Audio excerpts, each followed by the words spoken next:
नमस्कार अमरावती. अमरावती शहरातील खाजगी शिकवणी क्लासेसमध्ये फायर युनिट बंधनकारक करण्याच्या निर्णयावरून शिकवणी संचालकांमध्ये चिंता व्यक्त केली जात आहे. लखनौ येथे खाजगी शिकवणी क्लासमध्ये आग लागल्याची घटना घडल्यानंतर विद्यार्थ्यांच्या सुरक्षेचा मुद्दा देशभरात ऐरणीवर आला आहे. याच पार्श्वभूमीवर खाजगी शिकवणी क्लासेसमध्ये फायर युनिट बसविणे बंधनकारक करण्यात आले आहे. मात्र लहान खाजगी शिकवणी क्लासेसमध्ये फायर युनिट बसविणे आर्थिक आणि जागेच्या दृष्टीने शक्य नसल्याचे सांगत अमरावतीतील खाजगी शिकवणी संचालकांनी महापौर श्रीचंद तेजवानी यांची भेट घेतली. या भेटीत त्यांनी फायर युनिटच्या अंमलबजावणी संदर्भातील अडचणी महापौरांसमोर मांडल्या. महापौरांनी या विषयाचे गांभीर्य लक्षात घेऊन तोडगा काढण्याचे आश्वासन दिले. महानगरपालिकेचे कर्मचारी प्रत्यक्ष पाहणी करून परिस्थितीचा आढावा घेतील आणि त्यानंतर योग्य निर्णय घेतला जाईल, असेही महापौरांनी सांगितले.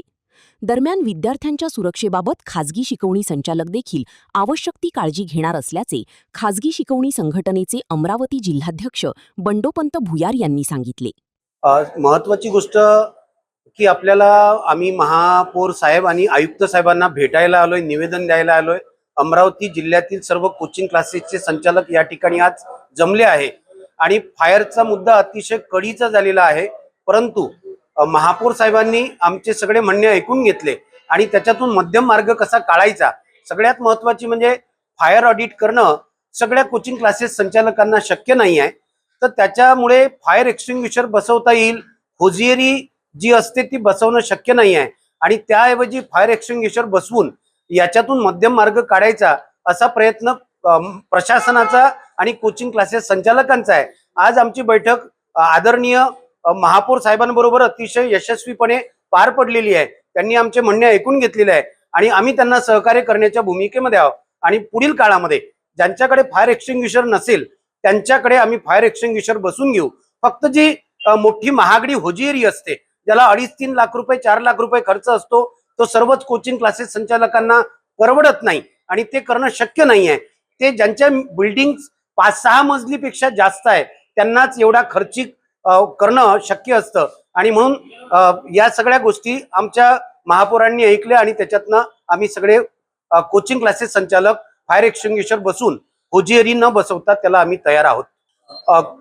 महानगरपालिकेने काही कोचिंग क्लासेसला नोटिसेस दिलेल्या आहे, बैठक बोलावलेली आहे, परंतु सगळ्याच क्लासेस संचालकांची यादी किंवा नावे महानगरपालिके नसल्यामुळे काही लोकांना दिलंय.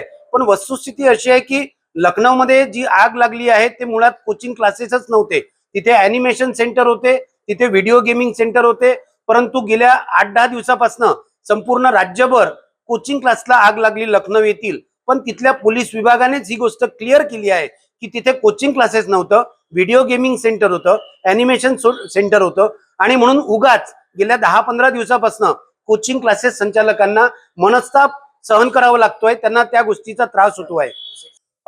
आम्हाला विद्यार्थ्याचा जीव अतिशय महत्वाचा आहे, विद्यार्थी आमच्यासाठी अतिशय महत्वाचे आहे. म्हणून विद्यार्थ्यांना कुठल्याही प्रकारची इजा होणार नाही त्याच्या सगळे कोचिंग क्लासेस संचालक बारकाईनं जबाबदारीने यापुढे भविष्यात काळजी घेतील. जेवढ्या काही उपाययोजना करता येईल विद्यार्थ्याच्या जीवासाठी तेवढ्या आम्ही करायला तयार आहोत.